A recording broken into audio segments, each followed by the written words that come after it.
ദീപം ദീപം എന്താ പുതിയ സംസ്കാരമൊക്കെ ട്രെയിൽ ചായ.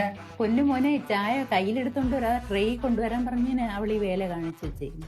നീ നക്കി കുടിയടാ നക്കി. ആ ക്യാബേജ് തൊലിക്കാൻ പറഞ്ഞപ്പോ അത് മൊത്തം തൊലിച്ച് കളഞ്ഞിട്ട് അതിനകത്ത് ഒന്നുമില്ല അമ്മയെന്ന് പറഞ്ഞോളൂ അവള്. എന്റെ പൊന്നുമോളുടെ കാര്യം നിനക്ക് ഏറ്റവും നന്നായിട്ട് ഉണ്ടാക്കാൻ അറിയുന്നത് പോയി ഉണ്ടാക്കും. ഞാൻ എന്റെ ഇവിടുത്തെ വേലക്കാരിയാണോ പറയുന്നതല്ല അപ്പാപ്പ ഉണ്ടാക്കാൻ? എന്തുകൊണ്ടാ അമ്മ എനിക്ക് ഏറ്റവും നല്ലപോലെ ഉണ്ടാക്കാൻ അറിയാവുന്ന വഴക്ക എങ്ങനെ ഉണ്ട്? സൂപ്പർ.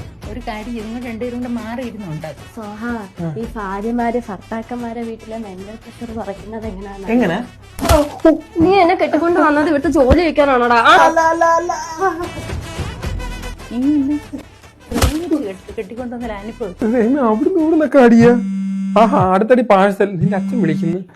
അവിടെ എന്റെ മോളെ പട്ടി പണിയെടുപ്പിക്കാതാടാ. കറക്റ്റ്.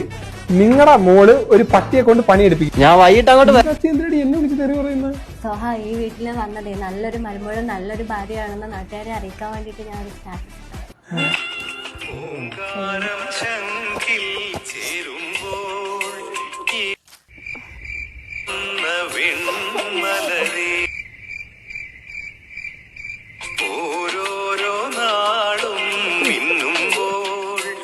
കേറി പോടിയകത്ത് ഒരു പണിയെടുക്കത്തില്ല. ഞാനും കണ്ടായിരുന്നു കാമുകന്മാരെ കല്യാണം കഴിഞ്ഞ് സന്തോഷമായിട്ട് ജീവിക്കുന്ന റീൽസ്. ഇതായിരുന്നല്ലേ റിയൽ.